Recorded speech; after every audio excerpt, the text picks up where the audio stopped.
Hey there, this is Pam Perry, and we have a great another show today. Pam Perry's Picks, and this one is really, really good. The Secret of the Light. You're gonna know what that's about. And then also, too, this one is very deep because I just had Shantae on, and we were talking about what people say on their deathbeds. A hospice nurse was saying there were 5 things that people always say, but this one is like, what will they say about you when you are gone? All right. So this one's a little bit different than a typical Pam Perry's Picks, where we're always talking about, oh, but this one is really, really good because it's life changing. These are life changing books. So I have Rabbi Daniel Cohen on. He's going to be coming up right after this. Mountain, you can break rocks. You could be a master. Actually, right after this. So let me get my branding together here, okay, so that we can actually have it right. So we're going to talk about Pam Perry's Picks right after this.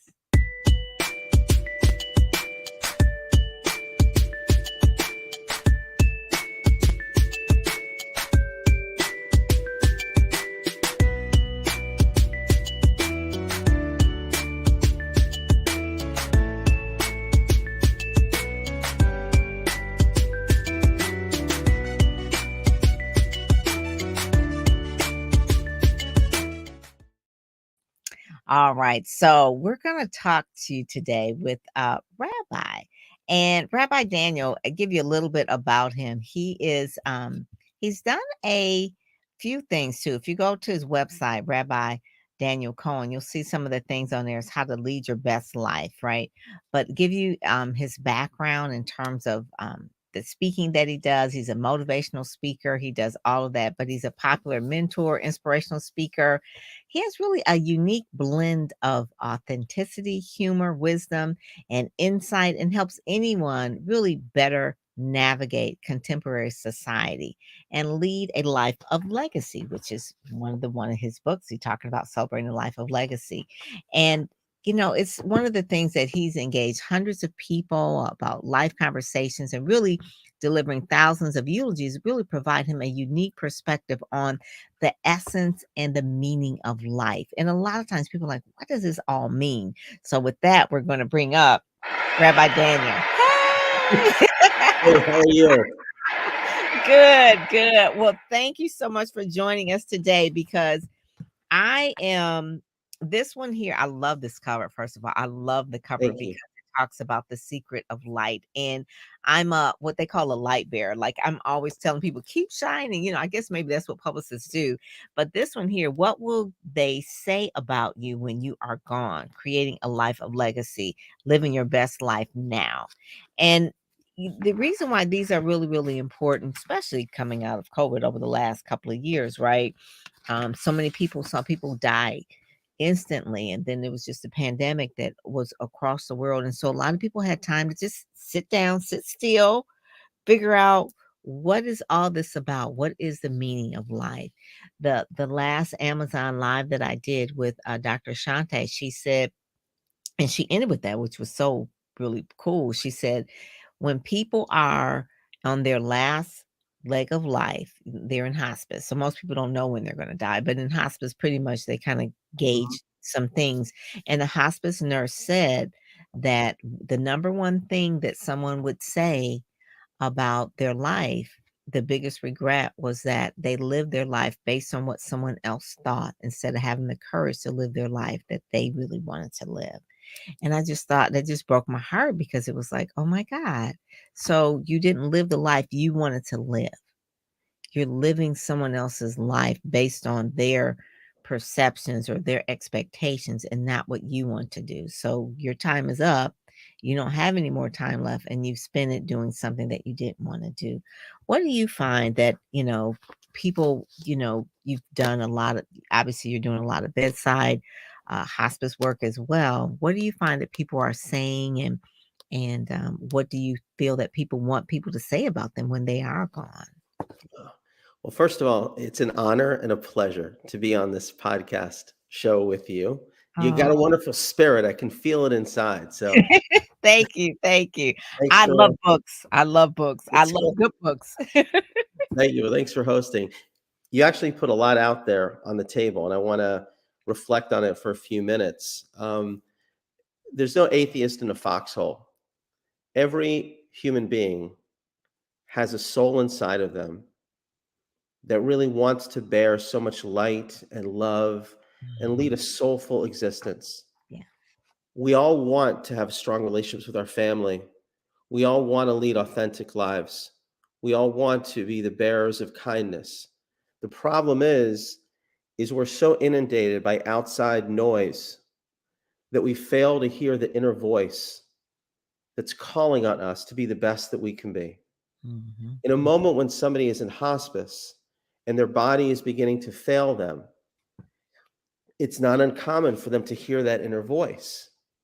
And I've been at bedsides which are inspiring and bedsides that are haunting. Mhm. The most haunting ones are where people truly regret the fact that they chased counterfeit pleasures.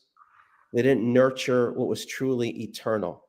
But Mhm. I've also been in places where people are surrounded by family, where people did everything they could with the gift of life to lead a life of legacy. Yeah. And Yeah. my goal in writing this book, because I believe that every human being has something unique to contribute to the world that's different than any other human being, is Mhm. to motivate people not to live in crisis from awakening to awakening, but to live in calling. So that every person, when you wake up in the morning, you say to yourself, what does God want of me? What can I do today that is uniquely me, that is different than anybody else in the world, that's different than yesterday, different than tomorrow, to bring my light and love to the world? And I That find that people are thirsty for embracing that vision of life. And what my hope is that when we are given the gift of every day, that we use this moment. What I do in the book is to identify what is the kind of life we want to lead. How do we want to be remembered? And then I take people on a journey of 7 principles to reverse engineer their lives so they lead the lives now for how they want to be remembered. mm, that is good. That is good. It's funny that, when I used to teach journalism in, high school, and, they were ninth graders, 10th graders, they were just busy little bees, right? But one of the first things that I would ask them to do, because if you're in a newspaper, one of the jobs that you first get in a daily is, like, you gotta write the obits, right? It's like, that's your job, writing obits. It's like, nobody wants to write the obit, right? They wanna chase Yeah. after the big stories. So what I had them do was to write their obituary, Mm, and I said, "I want you to write the obituary, but I want your person sitting next to you to interview you and really get, to know who you are, and then they're gonna write the obituary from that." That had to be and that was probably 20 years ago or so. That had to be the most life-changing thing for a lot of the kids because they had to really think about what do you want people to say about me when yeah. I'm gone? I mean, they're in ninth grade, so they're not thinking about that. They're thinking like the next, like awakening to awakening, literally. Yeah. And so really understanding what do you want people to say about you? Take a sheet of paper out, write your obituary, write your eulogy. What are people gonna say? And I spend some time writing obituaries for people. Obviously, people say, well, can you write a family obituary? And it's different from a eulogy, right? Because you're in front of people and you've got to actually do a little bit more interviewing. Right. But writing the obituary, sometimes I struggle because it's like, wow, did they really make an impact? Did they really live their life like they really wanted to? And I'm interviewing other people in the family, and it's like, wow, this one, this is a tough one. And so many times we just have choices. And I like what you said from the book that people can take the book and then re-engineer their life. They don't have to stay right here if it's not where you want, but there's some things that you have 7 steps where people can actually say, "Okay, how do I want to change so that I can live my best life now?" Doesn't matter what age, right? They don't have to be a young kid, they don't have to be in their 20s or 30s, but they can actually take your steps from whatever point they are and actually re-engineer? What are some of those steps? Well, I would say that one of the foundational principles is realizing that every moment that we don't spend moving forward on that process is a moment that's lost. A lot of Mm, people live in regret. They wonder about what they could have done, what they should have done, or they're living in anticipation. But the reality is the moment that we have right now is the first moment that I can ensure is not fleeting but is eternal. And there's a mhm. beautiful and inspiring story that I think about during the height of COVID in 2020. There was an elderly man around 93 years old who had COVID in Italy. And unfortunately, he had to go on a ventilator for many months. Oh, And then, thank God, he survived. And oh, on his good. way out of the hospital, they gave him the bill for a ventilator for one day. It was around 5,000, whatever the currency was. And he started to cry. And the doctor looked at him and said, "Are you crying because you can't pay the bill for the ventilator?" He said, "I have all the money to pay for the bill." He said, "But I've been breathing God's air for free for Mm, 93 years. And now I wow. know how much one day's breath is worth." Wow. Every That morning when we wake up and God endows us with his love, that's a day that God is saying, "I believe in you." And mhm, what happened, happened. But right now, if you can be more mindful with those you love, if you can take a moment to uplift somebody, because life mhm, is not about changing the world, it's about changing the world of one person every single day, our lives will mhm. be exponentially more meaningful and more filled with happiness and purpose. I can see why people love having you come and speak. You are very uplifting and motivating. So a Thank lot you. of times, Rabbi, so people have these inner challenges and they have a lot of things that are struggles or problems or people are just, they're really got a lot of things going on. So you talk about some practical advice to really get through their challenges and I'll just read 5 of them just so that you can kind of comment on them. One of it talks about breathe deeply. Why is breathing deeply? It reminds me of yoga, like you breathe in, the deeply. What is the breath about? What is this breathing about that people are always saying, I've got problems. It's like, no, breathe deeply. That's step number one. Why do people always say that? Or why do you say that as well? Well, I say it because, first of all, sometimes we act instinctually without actually pausing. So taking a breath enables us to be more thoughtful in our response. We should never be reacting. We should be responding, which is much more thoughtful. The other thing Mhm, is that oftentimes in moments of challenge, we forget the blessings that we have. And taking a breath is a moment to count your blessings. And when you count your blessings, you're able to deal with the challenges. The that's third true. thing is that it says at the very beginning of time that God breathes into humanity the breath of Mhm, life. the And breath. not a single person here would be alive if not for the fact that we are God endows us with his breath. Our Mhm. role is to take that breath and bring God's light into the world. I So when love you that. center yourself through breath, exactly, when you center yourself like that, it gives you renewed faith. Because oftentimes in life, we think we're hitting a door. We think we're hitting a wall. We think there's no way out. But sometimes God puts a wall in front of us because he wants us to look and go through another door. He wants Mhm. us to look at that obstacle and to see it as an opportunity. I've had many moments in my life when I was banging on that wall and I said, "God, why did you do this to me?" And then a few days later or later on, I realized, thank you, God. You pushed me to a place where I didn't need to be. And Mhm. now I've grown in ways that I never felt possible. Mhm. That is so true. Sometimes we are so upset about the closed door when it's Yes. like it's protecting you from things, but only when you stop and center and breathe and really get a grasp of where you are. So number 2, you talk about choose life today. Choose life, not that, you were talking about awakening into awakening. So, like, choose life today. So, talk about that in terms of how that can help people overcome problems. Choosing life, it's fascinating. Moses, at the very end of his life, says to the nation of Israel, but he's speaking to all of us, if you have the choice between life and death, choose life. Choose life. Now, if everybody had a choice between life and death, of course you would choose life. Why the need to command? Because sometimes we do feel stuck and we're so paralyzed by our fears, by the obstacles we experience, we actually don't have the strength to put one foot forward and to put out Mm, something positive in the world. But mm, when we do, it literally is like fueling our soul with light, with fortitude, with mm, uplift.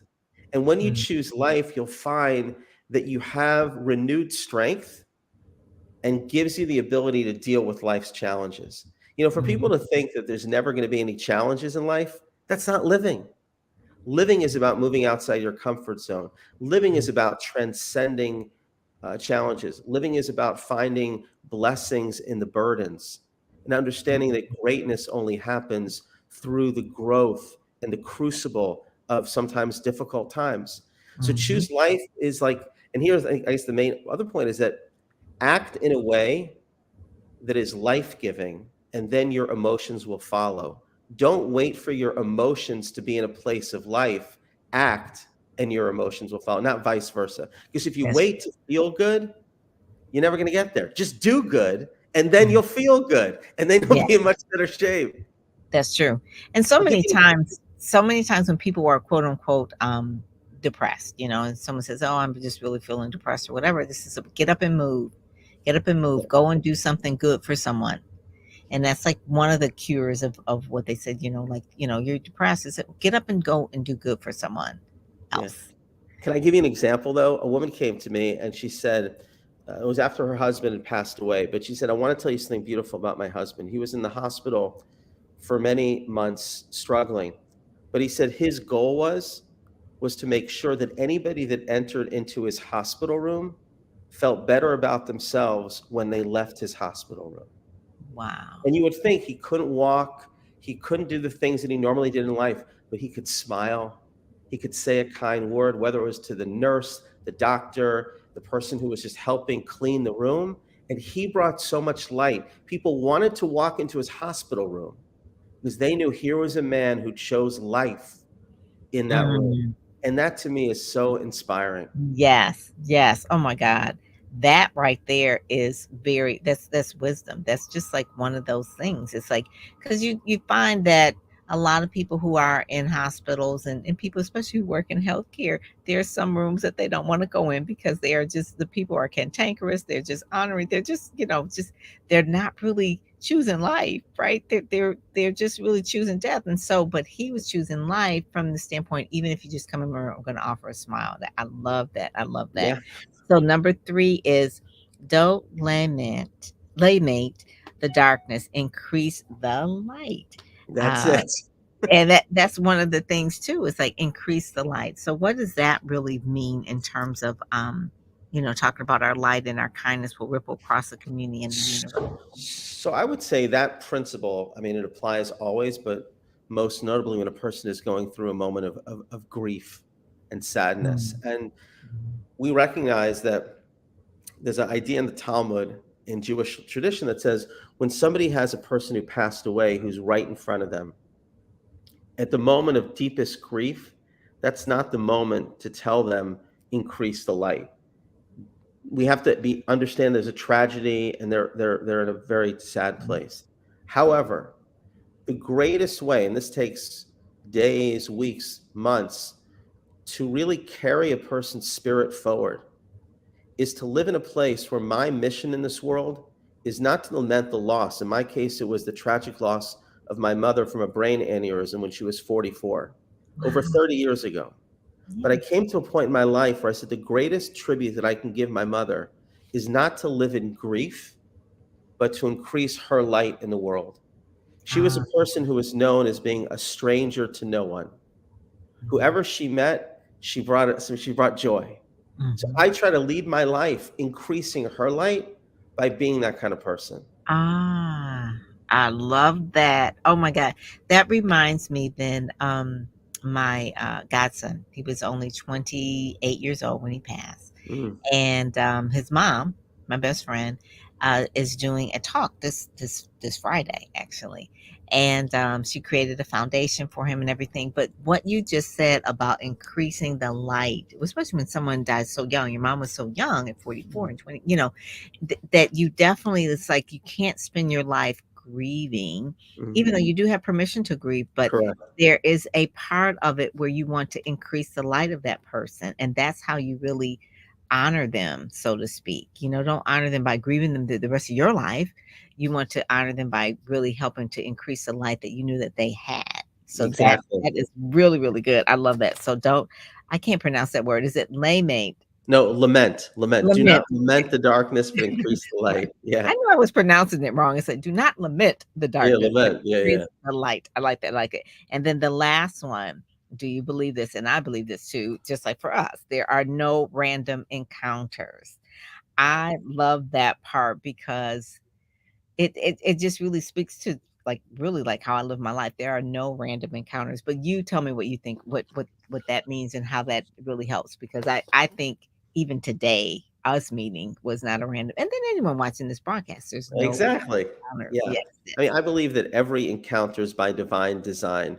Mhm, And if God puts somebody in our orbit, we are literally like a hotspot to mhm. create a more light in their life. I like And that. I find that all the time. That's why I like spending more time at coffee shops than I do at the synagogue, because I meet more people and I have an opportunity, even if I don't see them again, to share a kind word. I'll give you an example of what that means. Like, so I was, and by the way, one light leads to another light. So I was recently in Florida, and I guess by accident I had put my credit card in my pocket, and I didn't realize that I had left it on the rental car bus.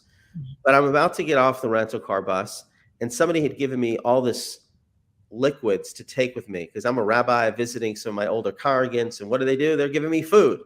So I'm Mhm, hitting the airport, and I know that I'm gonna have to throw it out as soon as I go through security. But I said to myself, well, here's a guy who's driving this rental bus. I'll give it to him. Why should I throw it in the garbage?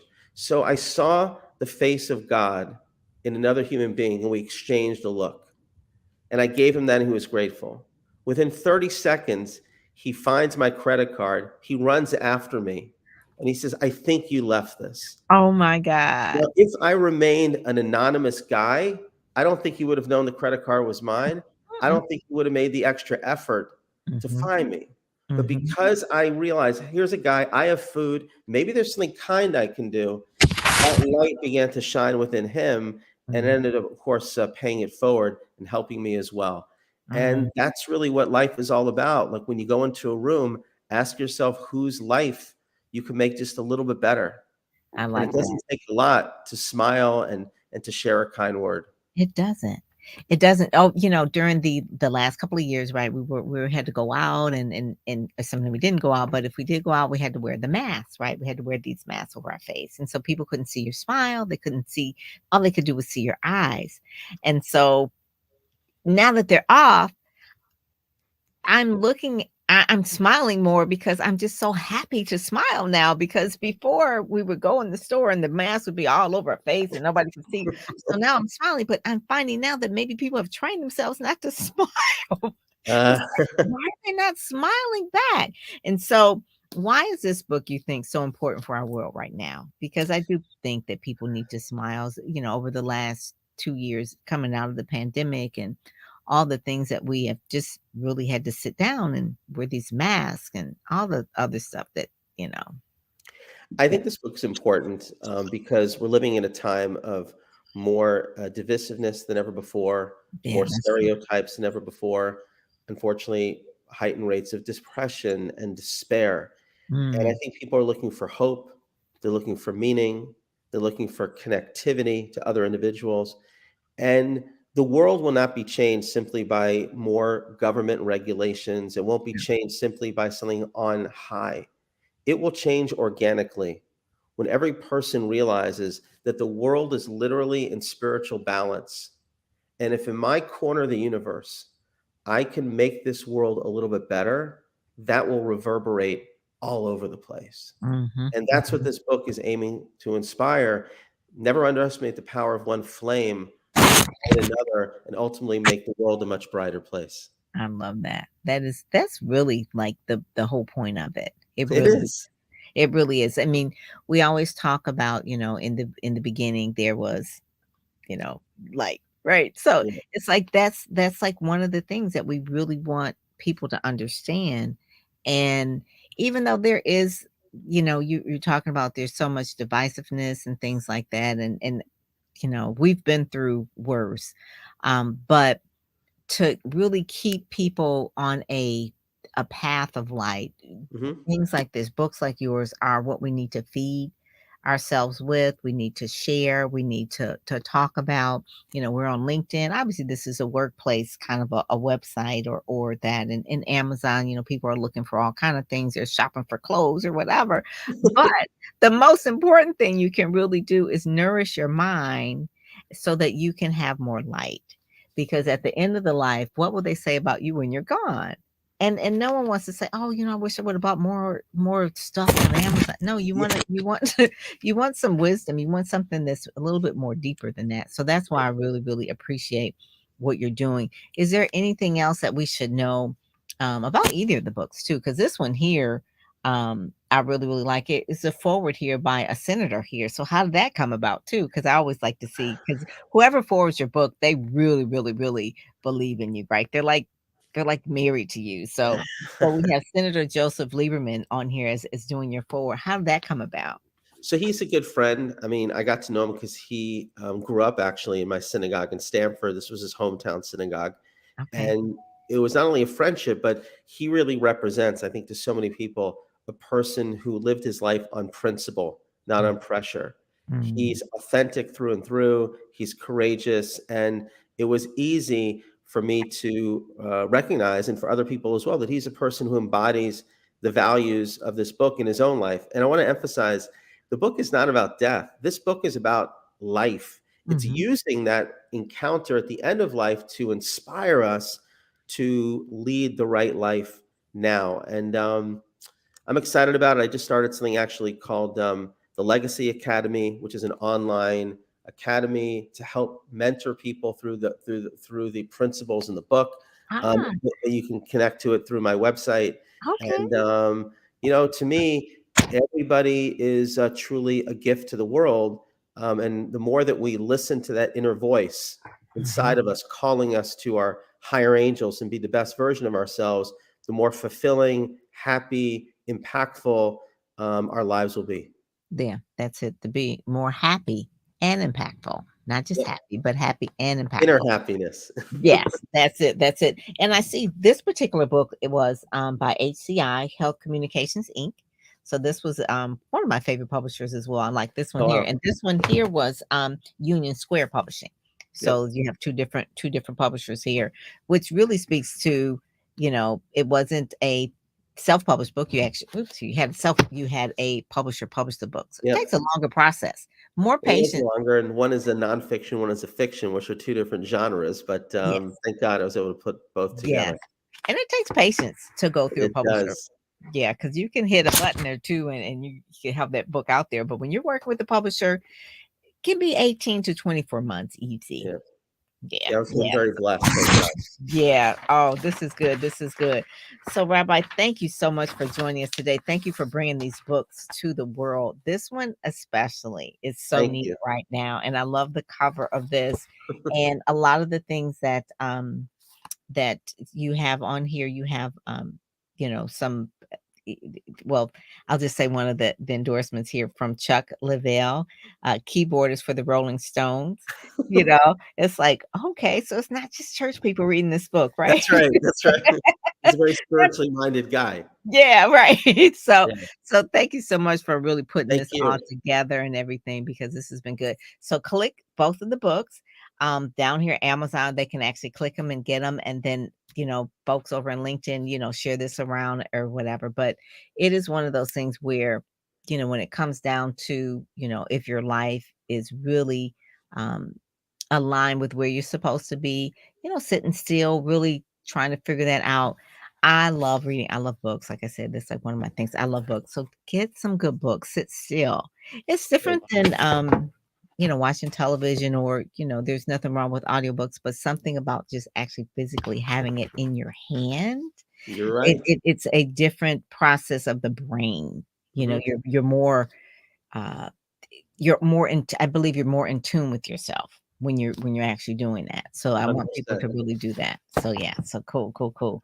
Well, thank you so much for Thank joining you us so much. God today. bless you. And if anybody has any questions, they certainly can reach out to me on my website. And you're a holy woman. I look forward to being in touch. Oh, thank you. Thank you. Yes. So go to rabbidanielcohen.com. All righty. All Thank right. you. In our stream over here in Amazon Live. Thank you so much. Thanks. All Bye. righty. Take care. Bye bye. Bye-bye. Thank you all, everyone, for joining us today. This has been Pam Perry's Picks, and we have been with Rabbi Daniel Cohen. So make sure that you go over there and check out all of his stuff. With that, I am out. Take care. Bye bye.